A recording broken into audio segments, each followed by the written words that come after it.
Conversamos a esta hora con Roberto Isixson, gerente general de CADEM. Roberto, qué gusto poder conversar contigo. ¿Cómo estás?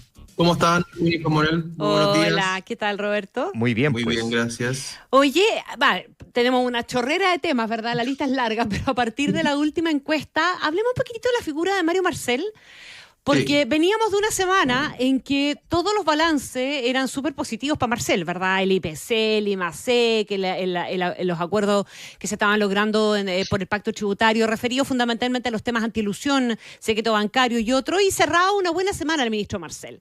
Y claro, le ha caído más o menos nomás el resultado de la encuesta. ¿Qué explicación tiene eso? ¿Tiene algún sentido de realidad esta idea de que la gente no está sintiendo esas cosas buenas que le están pasando al ministro? O sea, bueno, yo creo que hay dos factores que son relevantes. El primero es que el cierre de la siderúrgica Huachipato ha sido la principal noticia económica por varias semanas. Ajá. Y tendió a impactar la aprobación de todo el gabinete económico. Grau principalmente, que ha estado gestionando, ¿cierto?, la crisis, y uno podría decir como actor complementario quien está a cargo finalmente de la economía del país, que es Mario Marcel. Ambos caen en la misma proporción, 8 o 9 puntos, ¿cierto? En el caso de Grau es más compleja porque alcanza su nivel de aprobación más bajo desde que asume en marzo del año pasado y queda junto con Nicolás Cataldo como los ministros peor evaluados. Entonces, la diferencia entre Grau, quien está a cargo de la crisis, 33% de aprobación, versus la de Mario Marcel, 47%, es significativa, es importante. Mario Marcel está, uno podría decir, en la medianía de la tabla hacia arriba y no hacia abajo. Y eso es porque efectivamente se le asignan otros atributos al ministro Marcel que pueden estar asociados a el manejo macroeconómico de Chile o incluso, como tú bien decías, Connie, los buenos resultados del IMASEC. Ahora, ¿cuál es la complejidad que enfrenta el ministro de Hacienda? Y esto lo vivió, yo lo recuerdo muy bien, Sebastián Piñera, sobre todo en su primer gobierno. Cuando tú quieres instalar como un éxito en el relato, ¿cierto?, que Chile está volviendo a crecer, 4,5%, por ejemplo, ¿cierto?, ahora, o en el caso de Sebastián Piñera, que era su gran promesa de campaña, que Chile creciera al 6%, durante los 2 primeros años, cada vez que Sebastián Piñera se refería al hecho de que Chile estaba creciendo un 6%, lo único que generaba era malestar. Y había una profunda insatisfacción por parte del presidente de la República en ese minuto de por qué su mensaje no lograba penetrar a la opinión pública. Y la razón es bien simple. El crecimiento económico, yo no soy economista, pero ya me ha tocado seguirlo muy de cerca durante muchos años. El crecimiento económico es una variable macroeconómica muy compleja para los chilenos que si no tiene una expresión concreta en la realidad y la cotidianidad de las personas, no sirve de nada como relato político. O sea, el crecimiento económico, para que se traduzca en un mensaje político positivo, requiere, uno, de tiempo, de acumulación en el tiempo, para que tenga efectos concretos, principalmente en la generación de empleo y en el aumento de las remuneraciones. En la medida en que el crecimiento económico va generando esas condiciones, la gente empieza a entender qué es lo que significa el crecimiento económico. Empieza a vivir el crecimiento económico. En contraposición, si el crecimiento económico, como por ejemplo, en este caso en particular, según entiendo yo, el de febrero especialmente, fue solo minero, o principalmente minero, están aún más lejos de las percepciones de los chilenos, y por lo tanto, cuando el gobierno celebra crecimiento económico, la respuesta es, bueno, ¿dónde está? ¿Por qué yo no me ¿Cómo voy yo en esto? ¿Cómo me ayuda a mí esto? Y en vez de colaborar al relato del gobierno, esta celebración del 0,2 del año anterior o ahora del 4,5, lo que simplemente genera es una brecha aún mayor entre lo que percibe la opinión pública y los chilenos en su día a día versus el discurso que tiene el gobierno y se aleja de las principales dolores y preocupaciones ciudadanas. Entonces, hay que tener mucho cuidado, los gobiernos tienen que tener mucha precaución en cómo comunican usan en su relato el crecimiento económico. Porque Ahora, si yo claro, no se trata de que no lo usen, obviamente, ¿verdad? Porque aquí también hay una comunicación que tú quieres hacer al mundo de las expectativas y fundamentalmente Exacto. al mundo de los empresarios, etcétera, o de los analistas, etcétera, donde está bien, está ok que tú resaltes esos logros. El tema es cómo transformas eso en una cuestión que te vincule con la gente. Claro, el crecimiento económico es una variable que debería, en el relato comunicacional, estar mucho más vinculado a la conversación hoy día para reactivar las expectativas que puede tener el mundo empresarial, ¿cierto? Para generar un mejor clima de inversión, para, en el fondo, establecer un mejor diálogo con el mundo empresarial, que se están haciendo los cambios que Chile necesita para que retome la senda. Pero esa comunicación, uno esperaría que se dé por el Mercurio, por La Tercera, por la Radio Infinita u otras radios, ¿cierto? Y no, por ejemplo, de manera masiva, porque si es que en el fondo se va a transformar en mi principal pauta y voy a salir en en la televisión, en las redes sociales, que es lo que consume la opinión pública, el riesgo es que se genere una brecha, ¿cierto? Que es la que estamos describiendo ahora. Y esto no es, a Mario Marcel no es al primer ministro de Hacienda que le ocurre, como contaba este caso de Sebastián Piñera en su primer gobierno, donde Chile crecía constantemente los 2 primeros años, Claro. y eso generaba solo más malestar. Entonces, hoy día el crecimiento económico no es una variable que ayude a la aprobación de Mario Marcel. Tampoco estoy diciendo que tenga un efecto negativo. Lo único que estoy diciendo es que tiene un efecto neutro en comparación a el anuncio del cierre de la siderúrgica Huachipato. Y lo mismo pasa con la inflación, Cori. Es cierto que hemos tenido buenas noticias en torno a la inflación, Claro. que es un buen indicador, ¿cierto? Que estamos logrando como país contener la inflación, pero el problema que tienen los chilenos en su día a día es que los efectos que tuvo las alzas constantes de los precios durante los últimos 2 años ya se transformó en una realidad con la cual tienes que convivir. Las cosas ya subieron un 20%. Entonces ahora me tengo que... Si yo comparo esos precios con 2 años atrás, ¿cierto? Todavía tengo la sensación de que las cosas están muy caras. A pesar de que ahora, efectivamente, esa alza de precios está más contenida, yo en mi día a día tengo que igual vivir los efectos del aumento de la inflación que no habíamos experimentado, si mal no recuerdo, los últimos 40 años por lo menos, ¿cierto? Lo tengo que vivir en mi día a día. Entonces tampoco ayuda, ¿cierto? A pesar, en términos reales, que se le asigne como un dedito hacia arriba a Hacienda o al Banco Central que estemos conteniendo la inflación, porque yo estoy viviendo los efectos de la inflación de todas maneras. Ahora, Roberto, si eso no lo ayuda, no estoy pidiendo un manual, pero en el fondo sí. ¿Qué podría ayudar entonces? Bueno, lo primero, y esto también lo vivió con mucha claridad, de nuevo voy a citar al primer gobierno del expresidente Piñera, consistencia en el tiempo. Esto no, o sea, en la medida en que tú empiezas a acumular datos positivos, 1 mes, 2 meses, 1 año, 2 años, con datos positivos de crecimiento, con datos positivos de inflación, que empiezan a generar empleo y aumento de remuneraciones, se crea un ecosistema económico que los chilenos pueden entender y pueden vivir. En la medida en que, por ejemplo, nosotros hemos hecho algunos estudios cualitativos sobre esto. ¿Cuándo la gente empieza a sentir reactivación económica? Por ejemplo, cuando se vuelven a llenar las calles de Santiago de cascos blancos. La construcción se mueve, ¿cierto? Porque la minería está muy lejos de nosotros, no la vemos. Claro. No la sentimos en nuestro día a día, está escondida en los cerros, ¿cierto? En cambio, por ejemplo, los cascos blancos tienen un efecto. Cuando el precio de la benzina empieza a disminuir, porque lo sentimos cada vez que pasamos por nuestros autos en una bomba de benzina. Cuando el precio del dólar empieza a ser más beneficioso.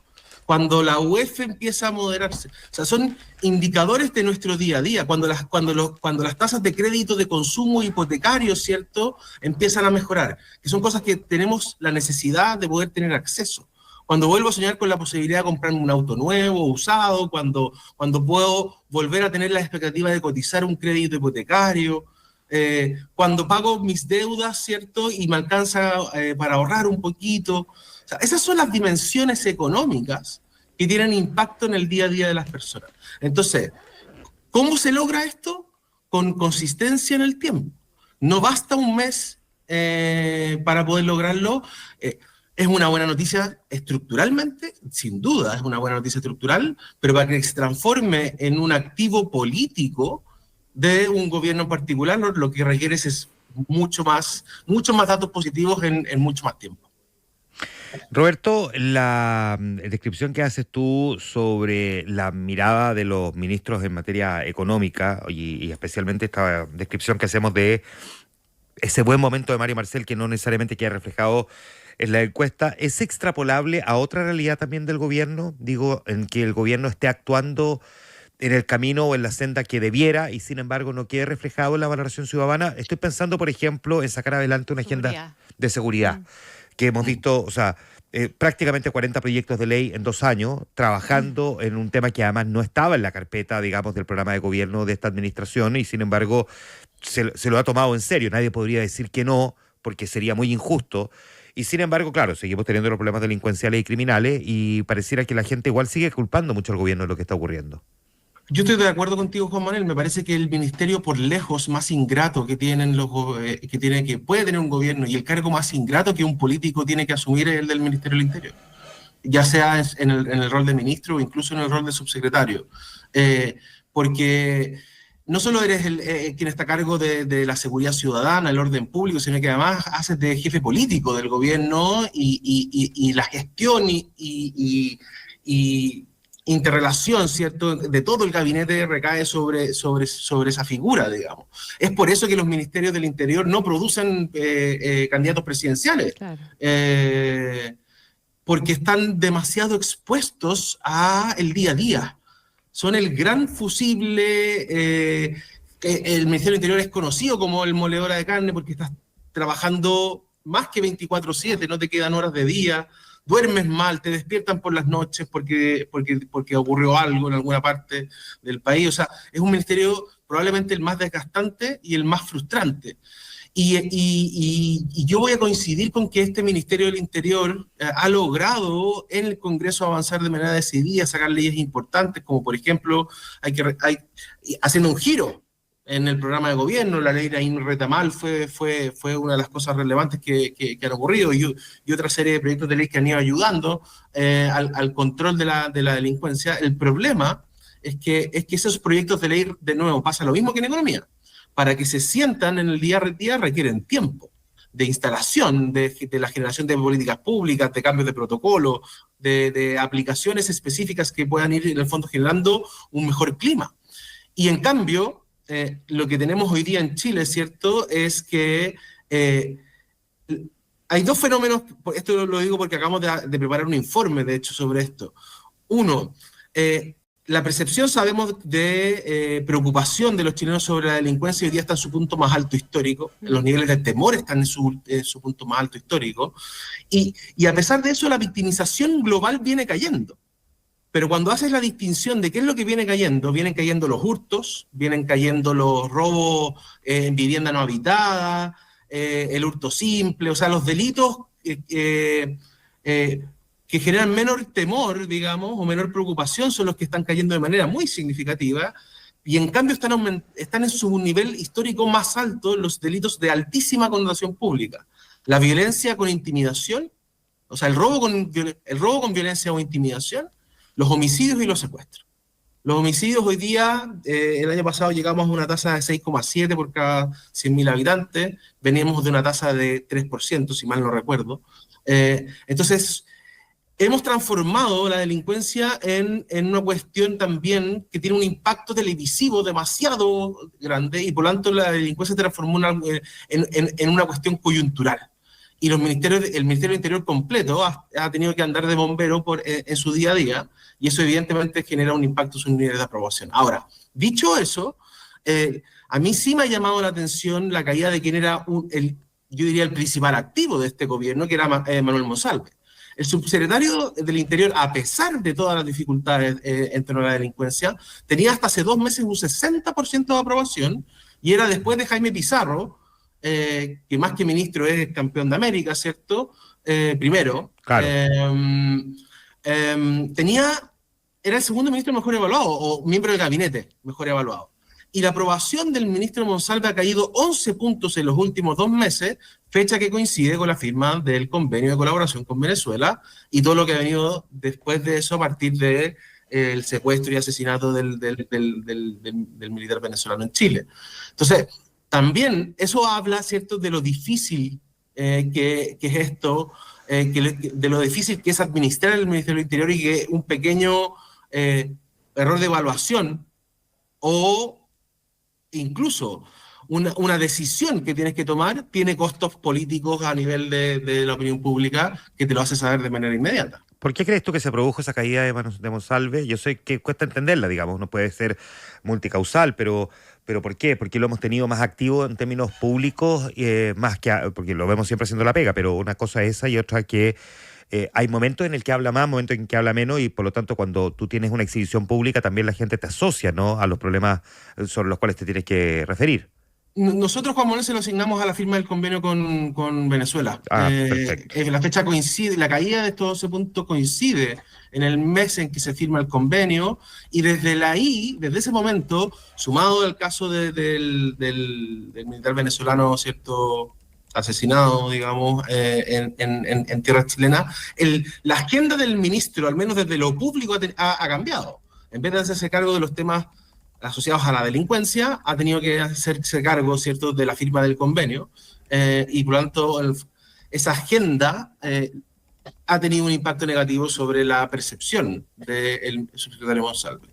Que creo, en todo caso, tanto la aprobación de Monsalve como la de Carolina Toá, como la de Mario Marcel, que esto no significa, bajo ningún punto de vista, que van a mantener una tendencia permanente a la baja o que no puedan volver a subir. De nuevo, esto depende de la coyuntura, depende del día a día, depende de los climas de opinión que se formen, y los tres han demostrado que pueden tener mejores niveles de aprobación.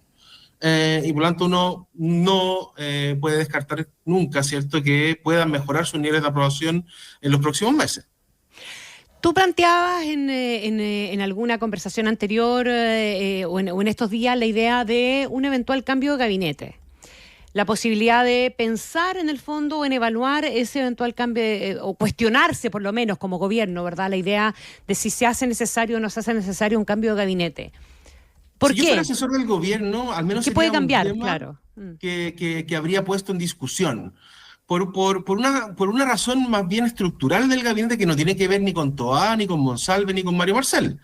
Este gabinete, en términos generales, cuando uno ve el promedio de conocimiento, por ejemplo, del año 1 fue de un 52%.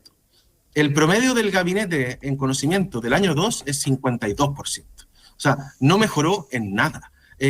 Y hay una serie de ministros que ya durante mucho tiempo han estado con niveles de conocimiento extremadamente bajos para los gabinetes que ocupan. Obviamente que acá hay una relación también con los niveles de interés que tiene la opinión pública en determinado momento, ¿cierto? Cuando una agenda se carga de manera extrema, como está ocurriendo ahora, a los temas de seguridad, es evidente que, por ejemplo, salud o desarrollo social o relaciones exteriores, uno podría decir, uno esperaría niveles de conocimiento más bajos. Pero en términos estructurales, lo que tenemos es que la mayoría del gabinete está con conocimientos bajo el 40%, y eso es un problema, uno lo debería plantearlo así, eso es una pérdida de activo, pensando en que necesitas a un gobierno desplegado en un año electoral. La aprobación del presidente, que se está moviendo en torno a un 30% de manera permanente en el tiempo, necesita mejorar sus niveles de aprobación de aquí a noviembre para tener una mejor elección municipal. Lo que ha ocurrido con gobiernos que tienen un 30% de aprobación en el año 3 es que pierden las elecciones municipales, no las ganan. Claro. Y eso ha ocurrido desde el primer gobierno de la presidenta Bachelet hasta hoy día. Elecciones municipales, perdón, para entender, Roberto, nos referimos a concejales, alcaldes. No, yo te diría que hay un indicador que es el más relevante, que es población gobernada a través de alcaldes. Perfecto. Me parece que ese es el más relevante en términos de impacto que tiene para la opinión pública. La gente no mide o no ve de manera muy relevante, digamos, el rol de los concejales. Entonces esto más bien se va a medir en qué se queda con mayores alcaldías y gobierna más población en Chile a través de sus municipios. Entonces, el gobierno necesita mejorar sus niveles de aprobación para poder mejorar los niveles de competitividad que pueda mostrar, ¿cierto?, en las elecciones municipales, que sabemos que siguen siendo un predictor todavía de las elecciones presidenciales del próximo año. Entonces, si el gobierno, que aún no tiene un candidato claro, ¿cierto? No se percibe a alguien con el liderazgo, por ejemplo, que tiene Evelyn Matei o incluso José Antonio Kast desde la oposición, necesita ocupar ese espacio que está vacío y llenar en el fondo la agenda, y yo creo que eso va a tener que ser el rol del gobierno hoy día. Desde mi punto de vista, el gobierno va a tener que salir a defender en el fondo los votos del 30% más para que haya una buena elección municipal y desde ese punto de vista, ¿cierto?, poder mantenerse competitivo pensando en el 2025. Es que me quiero salir un segundo, quiero volver al tema Huachipato, porque no te pregunté y me hizo ruido en alguna dimensión. Y esta yo creo que es una cuestión que está muy asociada a la imagen que tiene la gente respecto de lo que tiene o no tiene que hacer el Estado. En la percepción de la gente está bien la decisión que toma la CAP en el fondo, ¿verdad?, del cierre de Huachipato, está bien también la idea de colaborar de alguna manera en el destino.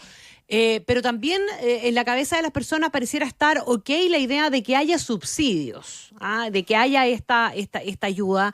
Me imagino que con algún grado de restricción, tampoco la encuesta es como entrar en mucho en el detalle. Estamos a puertas de una decisión después de la revisión que tiene que hacer la Comisión Antidistorsiones. ¿En qué no se puede equivocar el gobierno aquí? Yo creo que aquí, para el gobierno la dimensión más relevante sigue siendo el mensaje, ¿cierto?, de la pérdida de 22.000 puestos de trabajo. Uh-huh. Sí, y creo que desde la perspectiva del gobierno, más que el acero es estratégico para Chile o la relevancia que puede tener la siderúrgica Huachipato, mantenerla activa para la minería chilena. ¿Qué pasa con esas personas? Exacto, esa es la dimensión en términos políticos, si me preguntan a mí, y voy a utilizar la palabra en términos políticos pensando en el impacto que tiene en la opinión pública, es la dimensión que debería ser la relevante para el gobierno. O sea, ¿qué vamos a hacer con esos 22.000 trabajadores en caso de que no logremos destrabar esta crisis y CAP mantenga su decisión de dejar cerrado Huachipato? Y creo que es una dimensión que, como ha demostrado en las últimas semanas, como yo les decía, ha sido la principal noticia durante 2 semanas, uh-huh. Si mal no recuerdo, va a ser, es una papa caliente que tiene todavía el ministro Grau entre sus manos, y que puede tener repercusiones más significativas en el resto del gabinete o del gobierno, ¿cierto?, si es que no hay una gestión adecuada comunicacional y también evidentemente estratégica en la toma de decisiones de qué van a pasar con esos 22.000 puestos de trabajo. Bien, pues Roberto, una última línea, cortito porque estamos pasando la hora, pero respecto a las presidenciales, yo sé que es bien temprano y todavía ni siquiera están definidos realmente los candidatos, pero ¿algo que quisieras decir? Bueno, yo creo que efectivamente la elección municipal va a tener algo muy importante que decir y puede transformarse desde mi punto de vista en el gran opositor al liderazgo presidencial que tiene hoy día Evelyn Matei. O sea, el liderazgo que tiene Matei hoy día es sin duda indiscutido. Tiene un 25% de voto espontáneo, más del doble de quien la sigue, que además José Antonio Kast, con un 12%. Y cuando nosotros medimos hace un par de semanas los escenarios de segunda vuelta, las brechas son gigantescas con cualquier persona que la hayamos medido. Hasta 40 puntos de diferencia con Camila Vallejo o con Carolina Toá. Pero ese liderazgo se puede haber amenazado si es que la oposición no logra construir una elección municipal competitiva. Yo veo en ese contexto, me parece que a esta altura del partido no tengan un candidato competitivo en quien ocupa el segundo cargo con más votos en Chile después del presidente de la República, que es la gobernación de la región metropolitana. Me parece que habla de lo autoflagilante y de la irresponsabilidad con la que muchas veces actúa la derecha chilena, ¿cierto? Que no haya candidato competitivo en la gobernación de Valparaíso. Recordemos que la oposición perdió en 15 de 16 regiones. Claro. Y uno no ve candidato competitivo ni en la quinta ni en la región metropolitana, por nombrar alguna. Me parece que después, evidentemente, la madre de todas las batallas va a ser si es que va a tener candidato único y competitivo en la comuna de Santiago o si Iracema Hassel la logra mantener. Si en el contexto actual Iracema Hassel se reelige en Santiago, eso va a tener un impacto significativo sobre los candidatos de derecha, evidentemente, y sobre todo sobre Evelyn Matei, que es quien está liderando. Si es que Tomás Bodanovich se reelige con más del 60% de los votos porque no tiene candidato competitivo al frente, va a ser complejo. Si la oposición no tiene candidatos fuertes en San Bernardo, Rancagua, Temuco, Concepción, Antofagasta, por nombrar algunas de todas las comunas que perdió Chile Vamos, no va a ser suficiente. O sea, la derecha y la oposición en términos generales va a tener un mejor resultado municipal, porque la base es muy mala. Perfecto. Tuvo su peor resultado electoral desde 1965. Pero eso no va a ser suficiente si no tienes una elección competitiva en al menos estas comunas y regiones que estamos conversando hoy día. Roberto Isaacson, gerente general de CADEM, conversando esta mañana con nosotros. Gracias, Roberto. Un abrazo. Un abrazo, que estés muy bien. Que estén muy bien, muy buenos días. Esta y otras conversaciones con los protagonistas de la noticia las encuentras en infinita.cl.